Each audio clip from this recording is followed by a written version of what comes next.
একাংশ নৈপৰীয়া ৰাইজৰ অন্তৰহীন দুৰ্দশাৰ এখন প্ৰকৃত ছবি দেখুৱাবলৈ আমি আজি আহি পেলাই উপস্থিত হৈছোহি। সৃষ্টিকাৰ পৰা হয়তো প্ৰায় 10-15খন গাঁৱৰ ৰাইজ এইফালে পাৰ হয়, তেওঁলোক ইপাৰৰ পৰা সিপাৰ হয় এই বিশাল ব্ৰহ্মপুত্ৰৰ মাজেদি।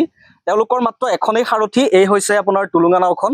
এটা বিপদসংকুল যাত্ৰা, তাৰ মাজতো তেওঁলোকে বিভিন্ন ধৰণৰ কামৰ কাৰণে আহিব লগা হয়। কণ কণ ছাত্ৰ ছাত্ৰীসকল আহিব লগা হয় স্কুল কলেজৰ কাৰণে। আৰু আমি দেখুৱাই লৈছোঁ প্ৰথমতে দৃশ্যটো ND24 দৰ্শকসকলক। আপোনালোকে দেখিছে ইয়াতে কেইবাখনো বাইক, এইসকল লোক আৰু এই কণ কণ শিশুসকল এনেদৰে এই বিশাল ব্ৰহ্মপুত্ৰখনৰ মাজেদি পাৰ হ'ব। তেওঁলোকৰ আচলতে জীৱনটো এক প্ৰকাৰে হাতত লৈ পেলাই তেওঁলোক এনেদৰেই সদায় আহ যাহ কৰি থাকে। তোমালোক স্কুলৰ পৰা আহিলা?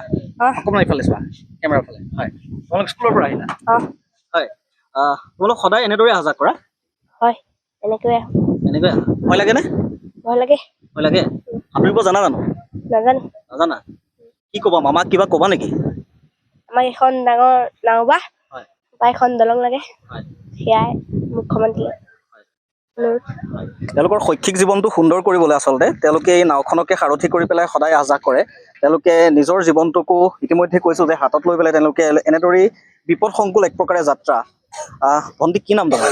নমস্কাৰ, মোৰ নাম শ্ৰীমতী লিপিকা শইকীয়া। কোন ক্লাছত পঢ়ি আছা? এবাৰ ক্লাছ 8ৰ। ক্লাছত পঢ়ি কোন ক্লাছ? 8ৰ। ক্লাছ 8ৰ। স্কুল ক'ত আছে? চিকাৰীঘাটৰ ওচৰত। চিকাৰীঘাটৰ ওচৰত। তোমালোকে এনেদৰে দৈনিক অহা যোৱা কৰা? হয়। তোমালোকৰ ভয় লাগে হয়তো? লাগে। লাগে।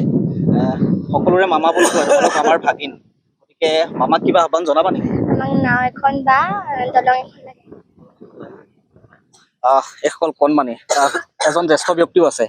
আপুনিও সদায় এনেদৰে অহা যোৱা কৰে বিভিন্ন ধৰণৰ কামত? বজাৰলৈ যাব লগা হয় হয়তো? কুটি আছে, সাৱধান কৰি থাকো। কিমানখন গাঁও আছে এইটো ফালে? ইয়াৰ অন্তত 7খন বেছিয়ে আছে নেকি? 8খন 7-8খন গাঁও।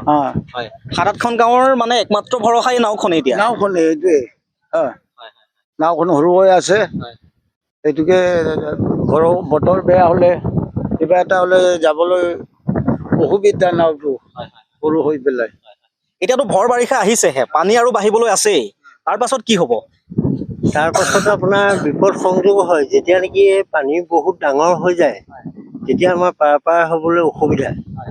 কিন্তু মই এটা কথা মহোদয়ক জনাব বিচাৰোঁ, আমাৰ মুখ্যমন্ত্ৰী ডাঙৰীয়াক, আমাৰ এই আহঁতগুৰি পঞ্চায়তৰ এলেকাত আমি সুবিধা চাপৰিত আপোনাৰ 7খন গাঁও বাস কৰিছে। এই 7খন গাঁৱৰ ভিতৰত এটা ৰাস্তা নাই। হাবিৰ মাজৰ ৰাস্তা, ছাত্ৰ ছাত্ৰীসকল অহা যোৱা কৰিব লাগে, বেপাৰীসকল অহা যোৱা কৰিব লাগে। এতিয়া আমাৰ ইয়াত তেনেকৈ শিক্ষক শ্ৰেণীৰ মানুহ কম, কৃষক শ্ৰেণীৰ মানুহ বেছি। গতিকে আমাৰ খেতি কৰি খোৱা আৰু বেপাৰ কৰি খোৱা মানুহ বেছি। এই ঘাটটোত পাৰ হোৱা আমাৰ বিশেষ অসুবিধা। আৰু মহোদয়ে যদি আমাৰ এই অকণমানি খুঁটিটোত দলং এখন দিয়ে, আমাৰ কাৰণে বহুত সুবিধা। আৰু গতিকে আমি অনুৰোধ কৰিব বিচাৰোঁ মহোদয়ক যে আমাক অতি কম দিনৰ ভিতৰতেই আমাৰ এই খুঁটিটোত এখন দলং দিলে আমি 7খন গাঁৱৰ প্ৰাণীসকল আৰু কণ কণ ছাত্ৰ ছাত্ৰীসকল অহা যোৱা কৰাত বিশেষ অসুবিধা হৈছে। মই সেইটো অনুৰোধ কৰিছোঁ মহোদয়ক যাতে আমাক অতি সোনকালে এই ব্যৱস্থাটো কৰি দিয়ে। পঢ়ি আছে, অকণমান আহক। আপুনি কোনোবা ফালে গৈছিলে? গা চা বেয়া নেকি বাৰু? কাহি আছে? মোৰ গা ভাল নহয়, মানে আমাৰ গাঁৱত গোটেই মানুহে গা বেয়া। মই এতিয়া ডাক্তৰ তালৈ গৈছোঁ, আপোনালোকৰ 7খন গাঁৱততো এখনো হস্পিটেল নাই? নাই, একোৱে নাই। মানে চব এই পাৰলৈ নাহিলে আমি আৰু যোৱাৰ একো সংকল্পই নাই। যদি অধিক কাৰোবাৰ গা বেয়া হয় তেতিয়া আপোনালোকে নাৱেদিয়ে পাৰ হ'ব? নাৱে পাৰ হৈ যাব লাগে। বহুত কষ্ট হৈ চাগে? কষ্ট হৈয়ে আছে এইকেইদিন। এতিয়া বেমাৰী নি পঢ়িয়াই আছে মানুহ, মানে গাঁওখনত কাৰো ঘৰত মুখত পানী দিবলৈকে মানুহ নাইকিয়া হৈছে। এনেকুৱা পৰিৱেশ হৈছে, জ্বৰ কাহ পানী লগা। মই ইয়াত ডাক্তৰ তাত দেখুৱাই পেলাই এতিয়াতো ভৰ বাৰিষা আহিব আছেহে। এতিয়া বাৰিষা আহিলে আৰু সমস্যা। তাকে মুখ্যমন্ত্ৰী ডাঙৰীয়া আমাৰ ৰাইজৰ কাৰণে কিবা এটা চিন্তা কৰিলে আমি ভাল পাওঁ। এয়াই আচলতে এইসকল ৰাইজৰ কাতৰ আহ্বান। তেওঁলোকে মুখ্যমন্ত্ৰীগৰাকীক জনাইছে এইখন উন্নয়নৰ প্ৰতিটো কথাতে উন্নয়নৰ কথা কোৱা এখন চৰকাৰক তেওঁলোকে এইটো কাতৰ আহ্বান জনাব বিচাৰিছে। এইসকল কণ কণ ছাত্ৰ ছাত্ৰীসকলে, এইসকল জ্যেষ্ঠ আৰু এইসকল আই মাতৃয়ে যে তেওঁলোকক এখন দলং লাগে অথবা এখন ভাল নাৱৰ প্ৰয়োজন এই মুহূৰ্তত। কাৰণ আপোনালোকক দেখুৱাইছোৱে কিমান, এবাৰ ভাবি চাওক কিমান বিপদসংকুল হ'লে এই গভীৰ ব্ৰহ্মপুত্ৰৰ মাজেৰে এখন এনেদৰে টুলুঙা নাৱত উঠি পেলাই তেওঁলোকে আহ যাহ কৰিব লগা হয় প্ৰায় 7খন গাঁৱৰ ৰাইজে।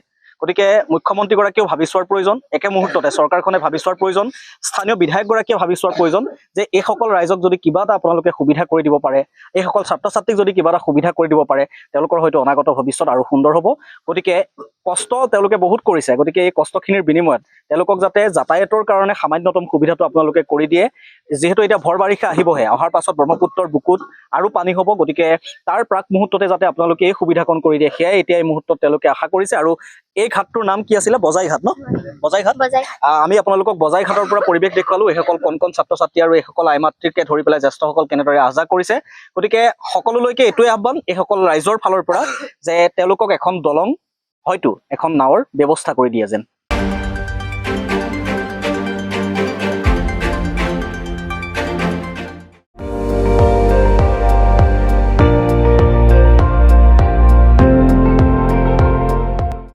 আপুনি চাই আছে ND24, সৰ্বশ্ৰেষ্ঠ নহয় সৰ্বোত্তমৰ দৌৰ।